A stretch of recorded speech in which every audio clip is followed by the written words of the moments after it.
Hello and welcome back to tonight's Live at 45. I am Pastor Elliott Sheppard. I am your tour guide for this inspirational experience. We come back to this feature that we refer to as the Round Table. We have brought tonight's guest back to the Round Table to talk about our topic tonight, being an overcomer. Oftentimes when people deal with challenges, we find that many times they have, I call it, residuals that happens to them that they cannot immediately turn loose. And as an effective witness to the body of Christ and deliverance to the body of Christ, we like to just talk about what can we do to help people who need to overcome. Remember now, if you'd like to throw a question on our round table tonight, you can call us at 402-1116. And that's 402-1116. And if we have time, we'll get it on the round table. Gentlemen, thank you, first of all, for sharing with us on tonight. And for us being a team that can touch and agree in behalf of those people who perhaps are going through some things that they're trying to overcome. We can all bear witness to the fact that sometimes things can happen to us in life, and when we get advice from people, they will tell us, well, don't worry about it. God's going to work it out. It'll be all right. Well, baby, just pray about it. But as we minister and help people, we find out that we run into those people who sound like the gentleman who says, Lord, when Christ asked him, do you believe? He says, yeah, I believe, but help thine my unbelief. And that's what we want to share with tonight. When you deal with a situation where it's more than a headache, someone who's gone through a divorce, or someone who has had a death in the family, or an unfortunate situation, and they tell you 2 or 3 years later they're still dealing with it. Mr. Speaker, Pastor, Psalmist, help us deal with overcoming challenges. Who wants to jump in first on this round table? Give way to the pastor first. I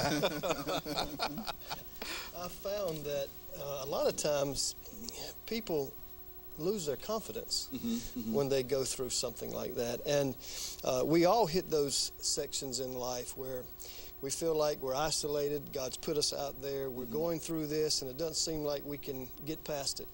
I come across a quote the other day that said, when I get to my wit's end, I find out that's where God lives.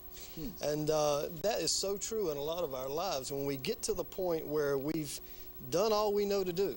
I preached on that not too long ago. What do you do when you've done all you know to do? And oftentimes we get into that situation and we're like, okay, God, this is it. I don't know what else there's left to do. And what God referred me to was Ephesians chapter 6, of course. Paul said, he started out saying, be strong in the Lord, or make yourself strong in the Lord. And then he goes into our battle. It's not against flesh and blood, it's against principalities. What I found out was that you cannot put a natural face on a spiritual problem. And so he goes on to say, when you've done all you know to do, or when you've done all you know to do, stand. In other words, stand right there. And I got to looking at that stand. What does that mean? And he flipped over into Philippians, and remember he said, be anxious for nothing. But in all things, everything that you do, pray about it. Give thanksgiving and make your requests known to God. And the peace of God, if you look at that word peace, it simply means rest or quietness.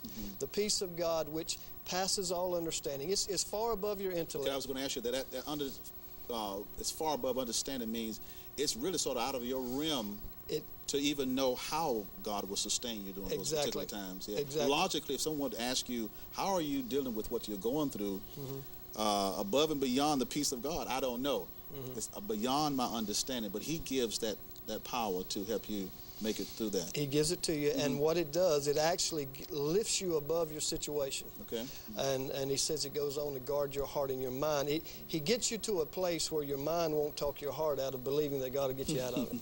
I like that. And so I've learned that when I'm talking with people, and we all go through it. Pastors, I mean, you know, I tell our people a lot of time, you know, I not only have to believe for the things that I need from God, but I'm believing for all of you too. Okay. And so we get to a point where we have got to learn how to trust God. Listen, God finished our life from the very beginning. You know, He's accomplished everything. The Bible said the Lamb was slain before the foundation of the earth. So my life is complete in God before I ever started. So if God's already finished it, He's going to make sure I get to that point. So I need to take confidence in God that whatever I'm going through right now, He is going to make sure that I get